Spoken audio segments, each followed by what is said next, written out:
Joining me now is President of the Centre of the American Experiment, John Heinderacre. John, thank you so much for your time tonight. How concerned is Donald Trump about his base fracturing over this issue? I've got to say, he didn't seem too concerned during that press conference. Rita, he's not concerned and he doesn't need to be concerned. Tucker Carlson does not speak for any significant portion of Donald Trump's base or the Republican Party on this issue. The idea that there is a significant part of the Republican Party that is pacifist or isolationist or anti-Israel is a fiction. You know, there just isn't. Trump's base is with him, and I think he knows that. And there's poll data we could talk about if you want to, Rita, that I think really supports that. John, let's look at some of that polling. Fox News has released data just today showing 73% of registered voters think Iran poses a real threat to the US. That's a 13-point increase from just 6 years ago. Interesting too when you look at the breakdown of the different voter groups. A majority of Democrats, 69%, 82% of Republicans and 62% of independents agree Iran poses a real risk. And those numbers are up from 2019 across the board.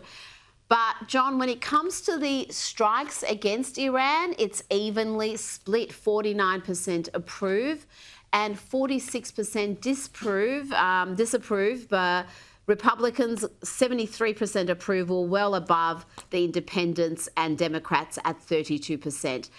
Is that data where you'd expect it to be? It's still showing that the majority of Republicans stand with the Trump administration in backing these strikes. Well, that's right. There's a partisan split here, Rita, as there is on virtually every issue in the United States. But, you know, another survey came out today that I think is really interesting. It was from JL Partners. They surveyed Americans, they surveyed Republicans, but they also surveyed self-identified MAGA Republicans. And that's interesting because 81% of self-identified MAGA Republicans say that they support Israel's strikes on Iran, and 65% of MAGA Republicans say they support American strikes on Iran, even though that really is not even on the table at this point. And by 84% to 3%. Think about that, Rita. In polling, 84% to 3% MAGA Republicans support Israel, not Iran. So again, I think Trump's base is with him. I think he's got solid support there. Now, how do you see the administration handling the next phase of this conflict? President Trump said today he hasn't made up his mind about the US joining Israel in striking Iranian nuclear sites. And he also said he will likely come to his decision 1 second before it's due. Now, I presume this is his strategy to keep everyone guessing. Do you think, John, he knows precisely what he's going to do? Well, maybe not, Rita. I think what he does depends on how things play out. He won't strike Iran unless the Israelis need us to strike Iran. And the way it looks to me is there's only one scenario where that could be true, and that is the nuclear base at Fordow, the Iranian base, which is buried deep under a mountain. And the American bunker buster bombs may be the only thing that can get through that mountain and destroy that base. I don't know. The Israelis may be able to disable it even without that weaponry. But I think if push comes to shove, and that weaponry is needed to finish off Iran's nuclear program, then I think it's likely that Trump will give the green light. What about targeting the supreme leader? Is that something that is a step too far for the administration? Is regime change really not a goal right now? It's all just about eliminating Iran's nuclear ambitions? Rita, regime change absolutely needs to be the goal. If the mullahs stay in power, they are going to get back they'll reconstitute Hamas and Hezbollah, which have been devastated. A little time will go by and they'll start working on the nuclear weapons again. The world is not safe until Iran starts to become a normal, modern, country, which is what I think the large majority of Iranians want. So, one way or another, I do think regime change needs to be the goal. Now, that doesn't necessarily mean killing the Ayatollah. I think there are various ways that could take place. In the end, it's going to be up to the Iranian people, but I think we should do what we can to try to bring that about.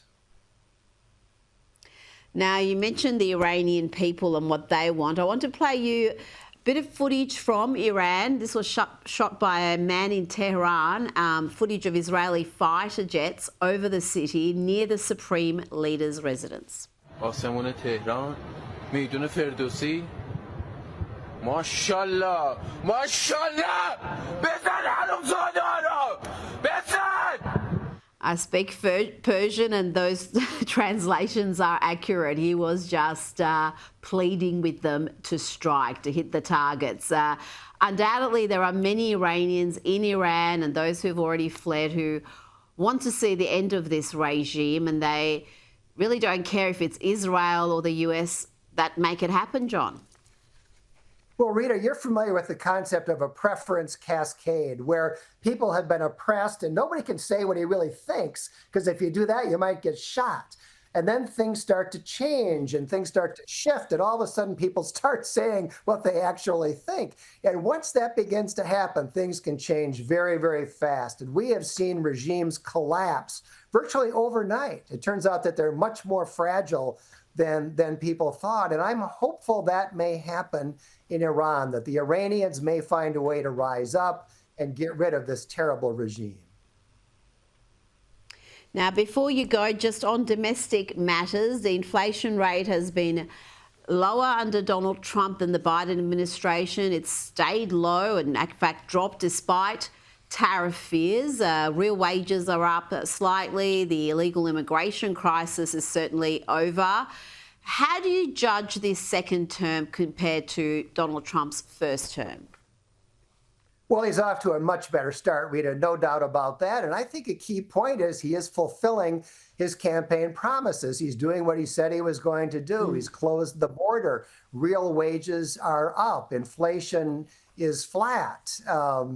He's at least begun the process of trying to get a handle on government spending, and he's starting to rebuild the military. These are things he promised to do, and he's doing them. So I think he's off to a terrific start. John Hinderaker, always a pleasure. Thank you so much for your time tonight. Thank you, Rita.